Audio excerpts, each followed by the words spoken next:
Hey, it's me, Adam Mattis with Sterling Machinery Exchange. Let's get into it. Here's a Webb roll 5/8 by 8 foot. We've got some material in there, nice heavy material. We just raised that rear roll. It's making a nice tight bend here. You can see it's made for some really heavy duty rolling, really big, thick diameter of rolls. This is some heavy plate right here, but it's no problem for this machine. We've checked this machine out, gone through it. We replaced all the seals in the cylinder. Great running machine. Got an air drop end right here. What this is gonna do is allow you to now shuffle your material right out the end, close it up, and get back to work rolling.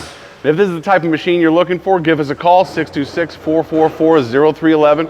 Check out our website at sterlingmachinery.com for all the information, prices, videos, and more. Thank you.